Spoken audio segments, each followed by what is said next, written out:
ভাবে প্রতিষ্ঠিত করার। ধন্যবাদ সবাইকে। আসসালামু আলাইকুম।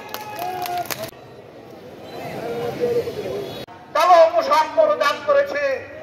আমরা এই বাংলাদেশে গণতন্ত্র ফিরিয়ে আনার জন্য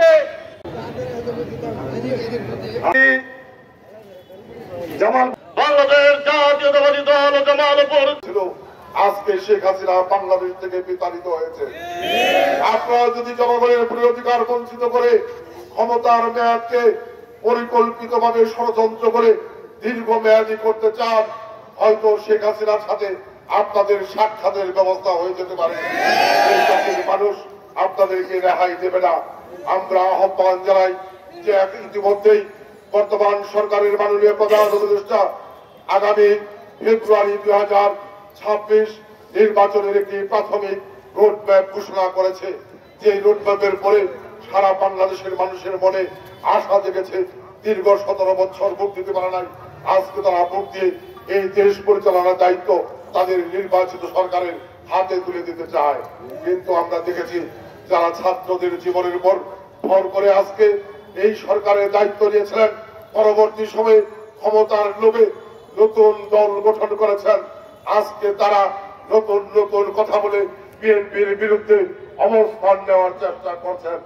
আমরা বলতে চাই, আমাদের দলের পক্ষ থেকে ইতিমধ্যেই বলা হয়েছে আপনাদের বিরুদ্ধে আমরা সমালোচনা করতে চাই না। আপনাদেরকে জাতির সামনে বিকৃতভাবে উপস্থাপন করতে চাই না, কারণ আপনাদের প্রতিও জাতির মানুষের অনেক প্রত্যাশা। কাজেই আমরা বলতে চাই, আজকে যে পথে পরিচালিত হচ্ছেন সেটি সঠিক পথ কিনা সেটি ভেবে দেখার জরুরি সময় আপনাদের সামনে অবস্থান করছে।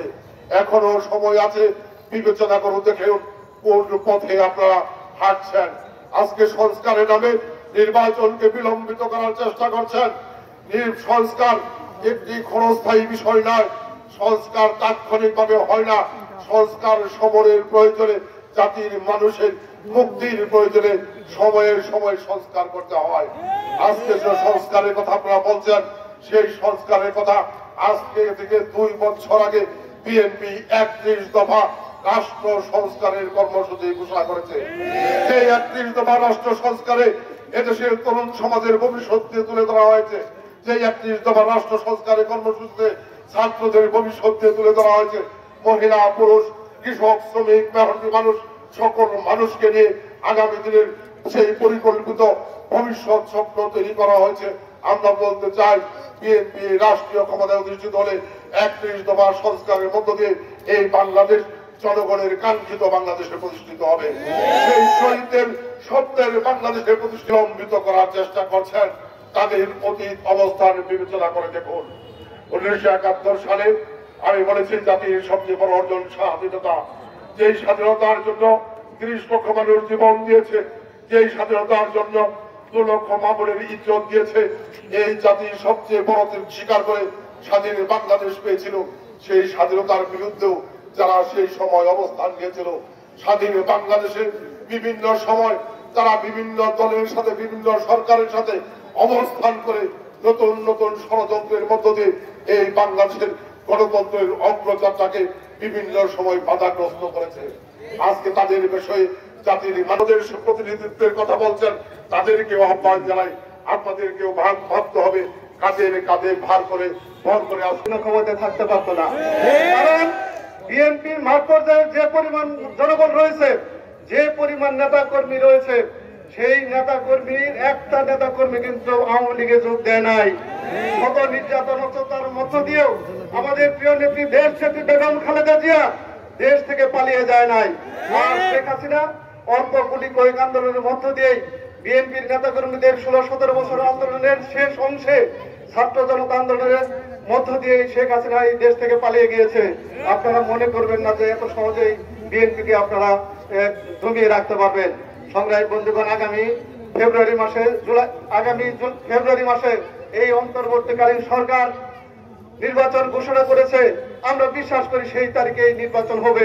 কোনো ষড়যন্ত্র, কোনো কিছুই এই নির্বাচন থেকে পিছিয়ে দিতে পারবে না। সংগ্রামী বন্ধুগণ, আমি বলতে চাই, আগামী জাতীয় সংসদ নির্বাচনে জামালপুর সদর সহ জামালপুরের যে 5টি আসন রয়েছে, এখানে 5টি আসনের নেতাকর্মী বাইরে রয়েছে। এখন থেকে নির্বাচনের কাজে ঝাঁপিয়ে পড়ুন, যাতে আগামী জাতীয় সংসদ নির্বাচনে আমাদের 5টি আসন থেকেই মামুন ভাই সহ শামীম ভাই সহ সকলকে বিজয়ী করে আনতে পারি, সেই প্রত্যাশা ব্যক্ত করে আমার বক্তব্য শেষ করছি। বেগম খালেদা জিয়া জিন্দাবাদ। আজকে যারা বিএনপির বাইরে থেকে আজকে যারা আজে বাজে কথা বলছেন, আমরা চাই না আমরা আপনাদের এগেইনস্টে কথা বলি। আসেন, আমরা আমাদের সাথে যারা যুগপৎ আন্দোলন করেছে তাদেরকে সাথে নিয়ে আগামীতে অন্তর্বর্তী সরকারের মেয়াদে ফেব্রুয়ারিতে আমরা একটি সুষ্ঠু নির্বাচন চাই।